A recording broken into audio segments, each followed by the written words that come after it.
तो hello student, आज हम फंडामेंटल राइट पढ़ने वाले हैं। उसका फुल एक्सप्लेनेशन हम करने वाले हैं। मेरा नाम है जानवी और मैं आपकी एजुकेटर हूँ। तो चलिए आगे बढ़ते हैं, मैं आपको एक एक करके बताती हूँ। तो 1 से लेके 20 तक की मैं फंडामेंटल राइट की बात कर रही हूँ। यानी फंडामेंटल राइट का मतलब जो हमारा कॉन्स्टिट्यूशनल के अकॉर्डिंग जो दिया गया राइट है वो, ठीक है। तो आप कह रहे हो मैम यहाँ से 14 से 18 तक 14 से 18 से स्टार्ट है आर्टिकल, और आप 1 से 20 तक की बात कर रहे हैं। तो चलो मैं आगे बता दूँ क्यों। अब ध्यान से देखो, अभी मैं बताती हूँ, अभी ध्यान से देखना, ठीक है। ये मेरा पेज है, ओके, मैंने ले लिया। अब ध्यान से देखो यहाँ पे कि मैम जो हमारे, मैं बात करूँ आर्टिकल 1 की बात करूँ, 1 से लेके 4 की बात करूँ, इसमें हमें एक तरीके से चैप्टर दे रखा है, ठीक है। किसका chapter? Union and it's territory, है ना। Union and it's territory. और आगे ध्यान दो, ठीक है, इतना दे रखा है। और आगे हमें दे रखा है, 4 तक हो गया, 5 से 11 तक। अगर मैं 5 से 11 की बात करूँ, इसमें आपको सिटीजनशिप के बारे में बताएगा।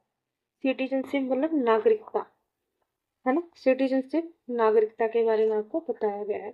अगर मैं बात करूं 12 से 13 की, तो 12 से 13 आर्टिकल के अंदर हमें बताई गई कुछ डेफिनेशन, हमें बताई गई है। इस वजह से मैंने आपको पढ़ाया। आप समझ में आ गया ना, ठीक है। तो चलिए शुरुआत करते हैं। तो पहला हमारा, अगर मैं पहला बात करूं तो राइट टू इक्वालिटी आता है, जिसमें देखो आर्टिकल 14 से 18 आता है। 14 से 18 मतलब राइट टू इक्वालिटी में क्या आता है, मैं सब कुछ बताती हूँ डिटेल में एक्सप्लेन करती हूँ, ठीक है। ध्यान देना, इधर ध्यान देना, ओके।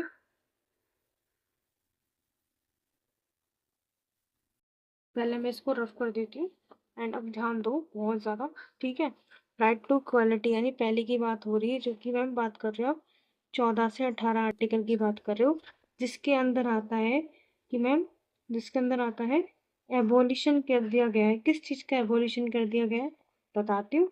एबोलिशन ऑफ, किस चीज़ का एबोलिशन मतलब किस चीज़ को ख़त्म कर दिया गया है मैम? अनटचेबिलिटी, अनटचेबिलिटी, है ना। जो छुआछूत है उसको अलग कर दिया गया है, और मतलब हटा दिया गया है कॉन्स्टिट्यूशन से। अनटचेबिलिटी को हटा दिया गया है। और दूसरा एबॉलिशन ऑफ टाइटल, कैसे बताते हैं। एक बात बताओ, जब तक ये जो बड़े बड़े होते हैं, जैसे भारत रत्न हुआ आपका, जो ये भारत रत्न मिलता है, ये क्यों लोगों को मिलता है? उन लोगों को मिलता है ना जो लोग उसके लायक होते हैं। आई मीन जो नेशनल से रिलेटेड, है ना, राष्ट्र से रिलेटेड जो भी वो होते हैं, अवार्ड्स होते हैं, है ना, जैसे पद्मश्री, पद्म भूषण, इन सबको कोई भी अपने पीछे, है ना, नाम के आगे, सॉरी, नाम के आगे इस्तेमाल नहीं कर सकता। और देखिए चलिए आगे करते हैं। दूसरा, अगर मैं इसी की बात करूँ 14 to 18 आर्टिकल की बात करूँ, तो इसके अंदर में अपॉर्चुनिटी की बात होती है। कैसी अपॉर्चुनिटी? देखो, चाहे वो गवर्नमेंट से रिलेटेड अपॉर्चुनिटी हो, ये जो गवर्नमेंट से रिलेटेड अपॉर्चुनिटी होती है, ये आपकी प्राइवेट सेक्टर से रिलेटेड हो, अगर आप उसके काबिल हो तो आपको क्या मिलेगी? इक्वल अपॉर्चुनिटी मिलेगी, इक्वल अथॉरिटी मिलेगी, आपको इक्वल काम करने का मौका दिया जाएगा। इसके बारे में हम बात करते हैं। फिर आता है राइट टू फ्रीडम। किस चीज़ की फ्रीडम? मैं फ्रीडम चाहिए, बट किस चीज़ की चाहिए ये तो बताओ। चलिए मैं आपको ये भी बता देती हूँ जल्दी जल्दी, ठीक है। अगर मैं बात करूँ राइट टू फ्रीडम की बात करती हूँ मैं, है ना। राइट टू फ्रीडम की अगर मैं बात करती हूँ, है ना, दूसरे की बात कर रहे हैं हम, राइट टू फ्रीडम की बात कर रहे हैं, जिसके अंदर कौन सा है देखते हैं। जिसके अंदर 19 से 22, है ना, 19 से 22 तक की बात हो रही है राइट टू फ्रीडम के बारे में। और मैम फ्रीडम हमें किस चीज़ में दी जाती है? देखो, फ्रीडम हमें बहुत सारी चीज़ों में दी जाती है। ध्यान से देखो कैसे। राइट टू फ्रीडम की बात करें हम, कि मैम लाइबर्टी हो गई, है ना, या हमारी जो थॉट एक्सप्रेशन, उसका मतलब वही होता है, ठीक है। लाइबर्टी होती, हमारी सेकुलरिज्म होती है ना, यानी धर्मनिरपेक्षता, कि हमें सब धर्मों की क्या करनी चाहिए? रिस्पेक्ट करनी चाहिए। या फिर हमारा क्या हो गया? फ्रीडम ऑफ बोलने की फ्रीडम, सुनने की फ्रीडम, कहने की फ्रीडम, या फिर कुछ पूछने की फ्रीडम। आस्क फॉर गवर्नमेंट, है ना, थ्रू दी, इसके through, through the, through MLA, है ना, एमपीस के थ्रू गवर्नमेंट तक हमारी बात पहुंचाई जाती है, ठीक है। और फिर हम राइट अगेंस्ट एक्सप्लॉइटेशन। हम राइट अगेंस्ट एक्सप्लॉइटेशन, इसमें कौन कौन से आर्टिकल है? राइट अगेंस्ट एक्सप्लॉइटेशन में है 23 से 24, 23 से 24, ठीक है ना। एक्सप्लॉइटेशन की बात हो रही, ध्यान दो। एक्सप्लॉइटेशन का मतलब होता है वो क्राइम करना, वो क्राइम करना जो कि खतरनाक हो, डेंजरस हो, जिसके अंदर आपका आता है ह्यूमन ट्रैफिकिंग, है ना। ह्यूमन ट्रैफिकिंग, ह्यूमन ट्रैफिकिंग मतलब क्या होता है बताती हूँ।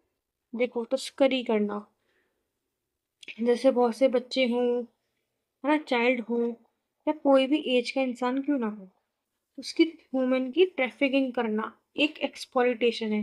तो इसके अगेंस्ट केस फाइल होता है, ठीक है, केस फाइल होता है। क्यों एक्सप्लॉइटेशन, ह्यूमन ट्रैफिकिंग क्या है? हम जो बच्चे हुए, बड़े एज के हुए, कोई सी भी एज के हुए, उनको ले जाते हैं, ले जाकर पता क्या करते हैं, ले जाने के बाद उनके सारे बॉडी ऑर्गन, बॉडी ऑर्गन उनके निकाल लेते हैं। और बॉडी ऑर्गन निकालने के बाद ऐसा नहीं है वो रख लेते हैं, नहीं, कुछ भी कर सकते हैं। बॉडी ऑर्गन निकालने के बाद वो उन्हें बेच देते हैं। दिस इज और ह्यूमन ट्रैफिकिंग। तो एक्सप्लॉइटेशन समझ में आ गई, ओके। और इसके अंदर ये क्राइम है, समझ रहे हो। फिर चलो, फिर आगे, आगे मैंने बताया था right of freedom of religion 25 to 28, है ना, है ना। क्या बोला था मैंने? राइट टू फ्रीडम, किसकी फ्रीडम है? रिलीजियन की नहीं, रिलीजियन की फ्रीडम ना। 25 to 28 की बात हो रही है, 25 to 28 मतलब कह रही है कि फ्रीडम की बात हो रही है रिलीजियन के अंदर।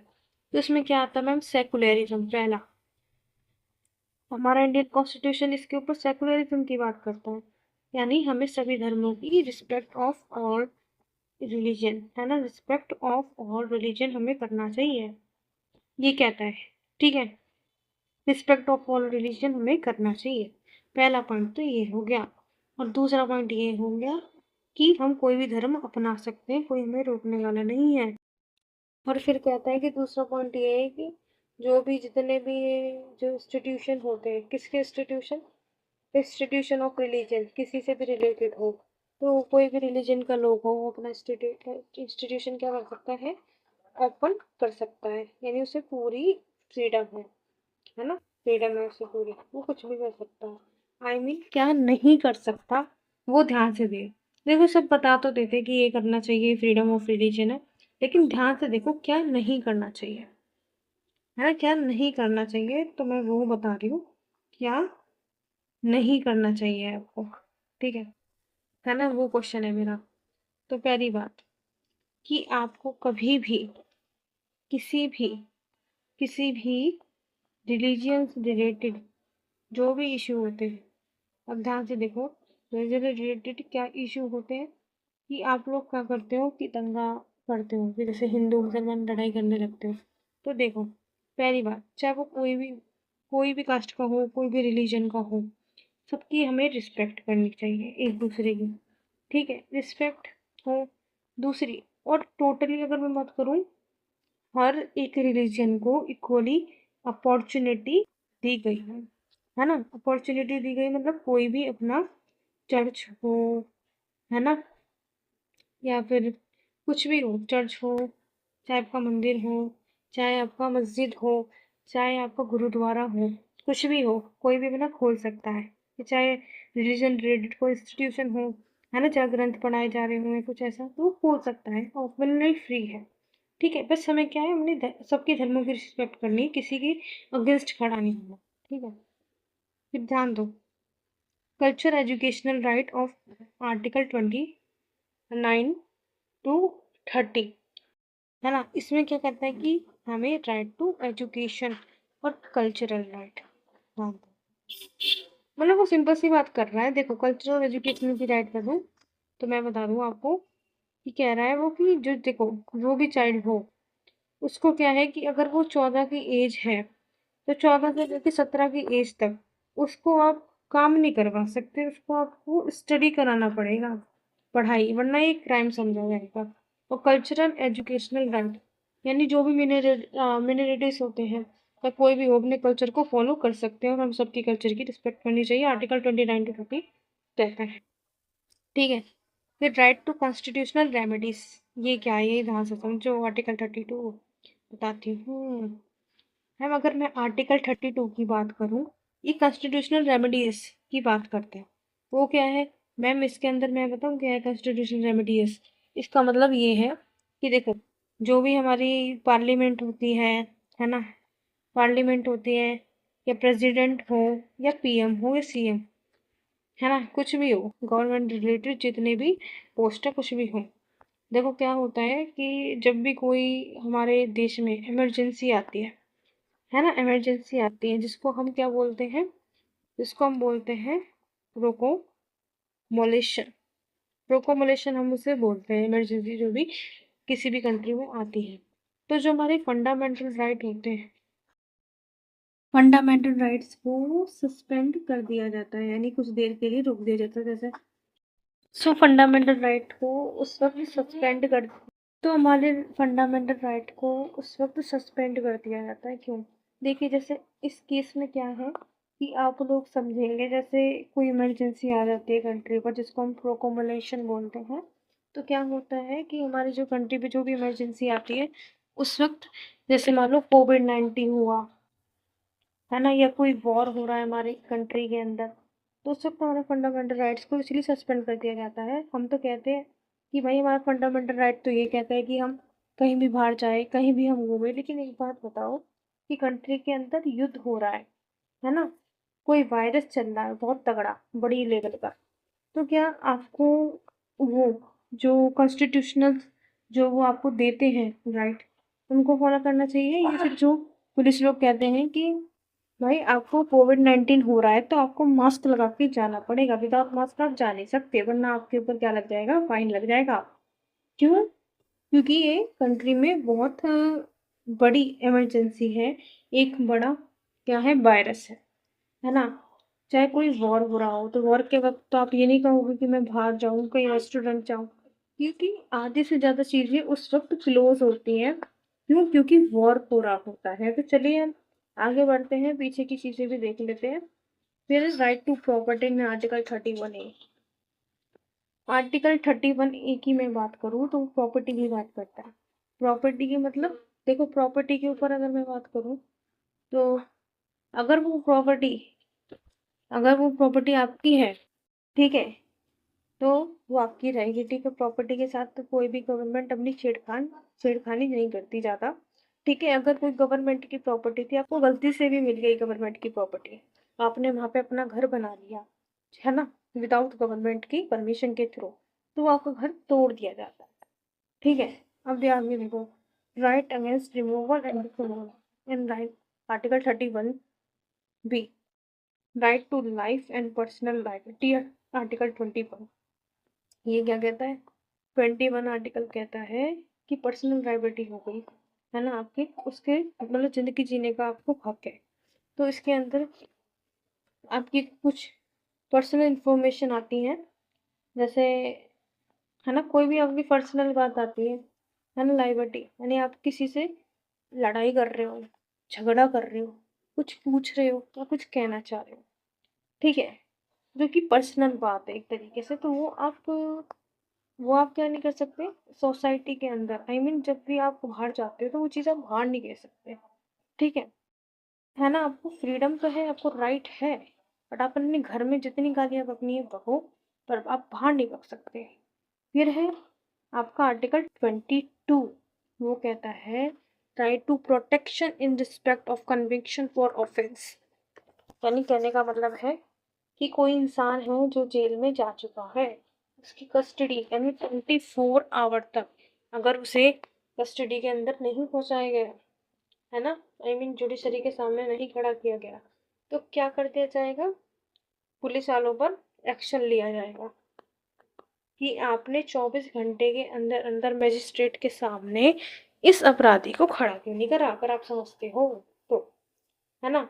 और फिर right against arrest and detention in certain case, वही बात हो रही है कि आपको मजिस्ट्रेट के सामने 24 घंटे के अंदर अंदर आपको उस क्रिमिनल को, जिसको आप समझते हैं कि क्राइम किया है ना, आप डायरेक्ट उसको जेल में नहीं डाल सकते, सुन लो, डायरेक्ट जेल में नहीं डाल सकते, आपको 24 घंटे के अंदर अंदर मैजिस्ट्रेट के सामने उसको क्या करना पड़ेगा, पेश करना पड़ेगा। आई मीन मैजिस्ट्रेट के सामने, ताकि मैजिस्ट्रेट अपना फैसला दे सके कि वो कितने साल की सजा सुनाएंगे, जब भी जेल में डाला जाएगा। विदाउट परमिशन ऑफ मैजिस्ट्रेट के जेल में नहीं डाला जाएगा। अब ध्यान दो, अगला आता है हमारा आर्टिकल 21A। मैं आर्टिकल 21 तो पर्सनल लाइबिलिटी का था, तो मैम आर्टिकल 21A क्या होगा? Child to free compulsory education. इसमें वही बात बताई गई थी कि जो 14 से 18 साल तक के बच्चे हैं उनसे काम ना कराया जाए, उन्हें एजुकेशन का राइट है, उन्हें पहले पढ़ाया जाए। Right to equality opportunity in master of public employment article 16। Ma'am article 16, हाँ, जब मैंने राइट टू इक्वालिटी की बात करी थी तो मैंने उसमें अपॉर्चुनिटी की भी बात करी थी। तो 14 से 18 आर्टिकल था, उसके बीच में से ही एक आर्टिकल निकला 16। तो उस 16 आर्टिकल का नाम क्या है? अपॉर्चुनिटी, है ना। अपॉर्चुनिटी के अंदर चाहे वो गवर्नमेंट थ्रू हो चाहे प्राइवेट थ्रू हो, देखो गवर्नमेंट तो ऑलवेज सबको इक्वली रखती है। जैसे मान लो कोई गवर्नमेंट जॉब है ना, एसएससी सीएसएस लो सीजीएल, कोई भी गवर्नमेंट जॉब हो, उसके अंदर चाहे चाहे कोई भी हो, ओबीसी हो, जनरल हो, एसएससी एसटी हो, ओबीसी हो, कोई भी हो, तो सबको एक इक्वली अपॉर्चुनिटी का जस्टिस है ना, राइट है। तो दोनों को क्या है, वो अपनी ज़िंदगी जीने का हक है, इक्वली अपॉर्चुनिटी का हक है, वो अपने लिए एम्प्लॉयमेंट कर सकता है। ठीक है, कि मतलब नौकरी उसे मिल रही है तो नौकरी तुम्हें भी मिलेगी, बस नंबरों का फर्क है। नौकरी उसे मिलेगी, तुम्हें मिलेगी। Right of citizen move freely through out territory of India. 91D। 91D क्या बात करता है? आर्टिकल 1922 मैंने बताया था, राइट टू फ्रीडम। किस चीज़ की फ्रीडम भैया? इस चीज़ की फ्रीडम कि आप कहीं भी घूम सकते हो। आप क्या कर सकते हो? कहीं भी घूम सकते हो। जो एक गवर्नमेंट प्लेस है, कहीं भी आप घूम सकते हो, आपको ये फ्रीडम दे। फिर मैं बात करूं 15 की, यानी वन राइट आर्टिकल 19(1)(a) कि right of citizen reside and settle in any part of India. India के किसी भी स्टेट के अंदर इंडिया का पर्सन सेटल हो सकता है।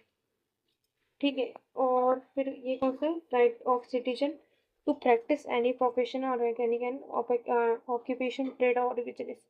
91G वो कहता है कि भाई इंसान को क्या है, राइट है सिटीजन को, किस चीज़ का?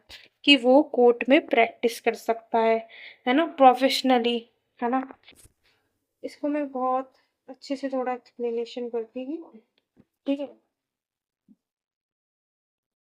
कि मैम जो आर्टिकल आपने 91 एक की बात करी, वो कहता है कि मैम आपको प्रोफेशन में, यानी प्रैक्टिस करने का, प्रोफेशन में प्रैक्टिस करने का आपको हक है। आप कहीं भी प्रैक्टिस कोर्ट में कर सकते हो।